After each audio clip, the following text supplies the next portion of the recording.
Hello, my name is Anthony Manyara. I am a PhD student at the University of Glasgow. I will be presenting part of my PhD work on the risk factors of type 2 diabetes in Nairobi, Kenya. Type 2 diabetes is on the rise in sub-Saharan Africa, and the prevalence is expected to double by the year 2045 if prevention measures are not taken. It is a preventable disease through target of modifiable risk factors, with the main ones being weight, diet, and physical activity. There is also emerging evidence that muscle strength, sleep, and an early life environment could play a role in the development of type 2 diabetes. As we think about prevention, it's important to note that Africans have a unique type 2 diabetes phenotype. They develop it at low body weights and at an early onset. Although the Kenyan Diabetes Prevention and Control Policy documents are well aligned to international documents, they are based on scant local evidence. And so this study aimed to generate local evidence on the etiology of type 2 diabetes to inform prevention strategies.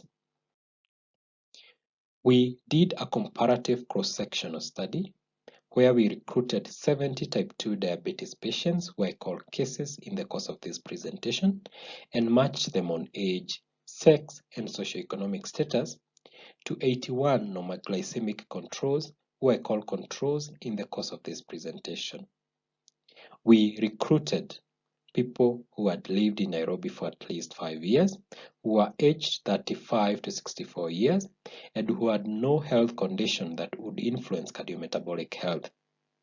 Our cases were recent. They had been diagnosed in the last 2 years.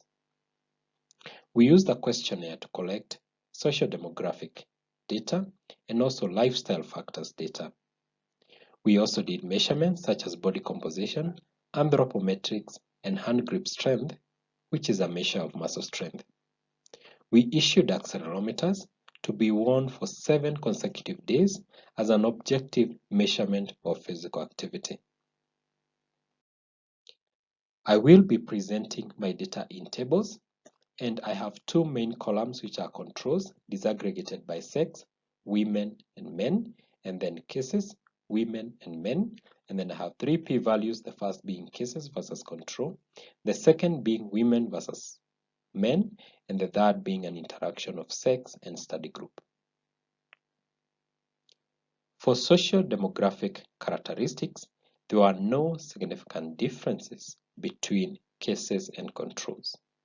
However, on family history of diabetes, a higher proportion of cases had a first degree relative with diabetes compared to controls, and this was significant.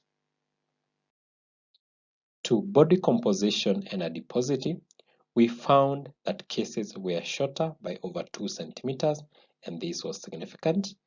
There were no significant differences between cases and controls in percentage body fat-free mass, and BMI. On BMI, it's important to note that in both cases and controls, and for the men, the BMI was an average of normal weight, so 24.2 in men cases and 22.8 in men controls. Waist circumference was not different between the 2 groups. However, it's important to note that in men, the cases had 7 centimeters higher waist circumference compared to the controls. Hip circumference was not different between the 2 groups, but important to note that in women, the cases had 4 centimeters lower hip circumference compared to the controls.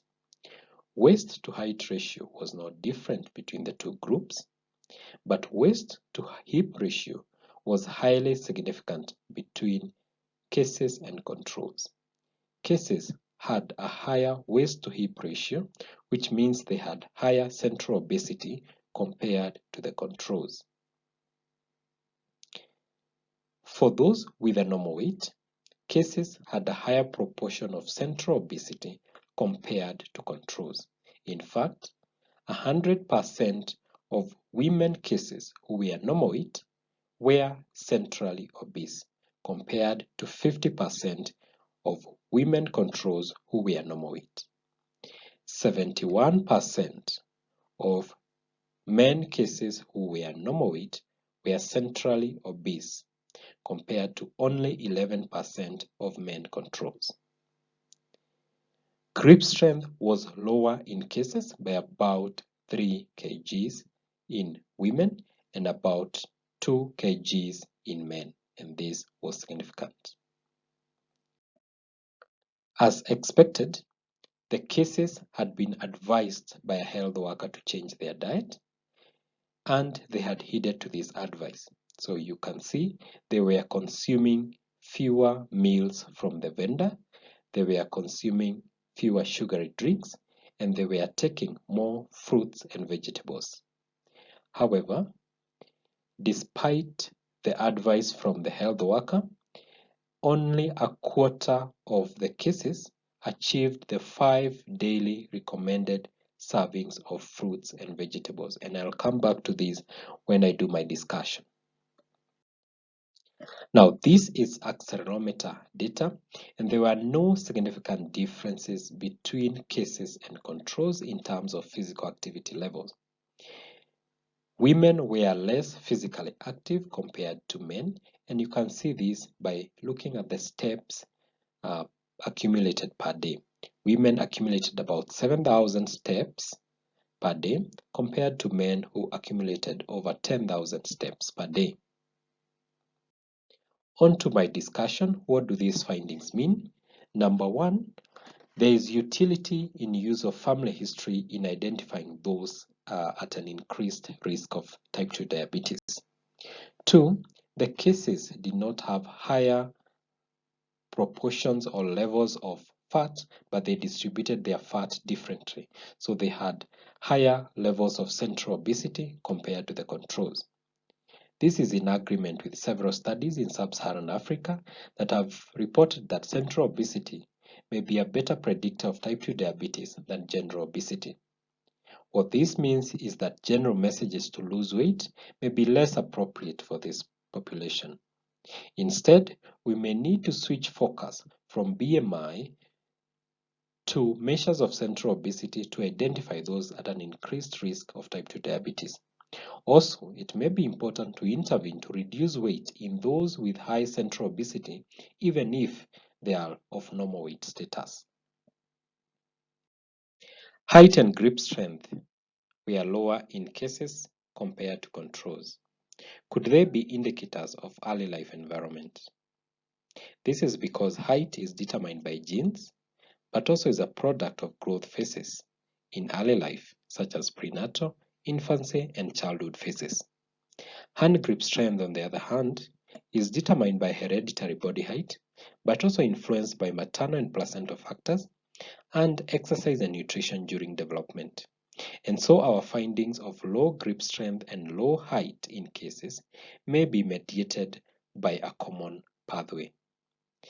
Exercise also increases grip strength for adults, and a meta-analysis has shown that one standard deviation increase in grip strength reduces the risk of type 2 diabetes by 13%. And so what this means is that interventions to increase grip strength may be useful in this population. The WHO recently launched the new physical activity guidelines, and one of the strong recommendations is muscle strengthening activities for at least 2 days in a week for additional health benefits. Now, for health education on diet, there were improved dietary practices by cases. However, there were still gaps because only a quarter of the cases achieved the 5 daily recommended fruit and vegetable servings. What these findings mean is that there is an opportunity to intervene on high-risk groups through health education, and there is a need to address barriers to uptake of healthy dietary practices. Our findings on diet are limited in that we didn't know the diets of the cases before the advice from the health worker, and so we are not able to know the extent of change. Also, our findings may be prone to social desirability bias, in that the cases may report what was expected of them rather than what they were practicing. The strength of this study is use of similar study groups in socio-demographic characteristics to compare the risk factor profile in cases and controls. It adds to the scant available evidence on type 2 diabetes etiology in Kenya and sub-Saharan Africa.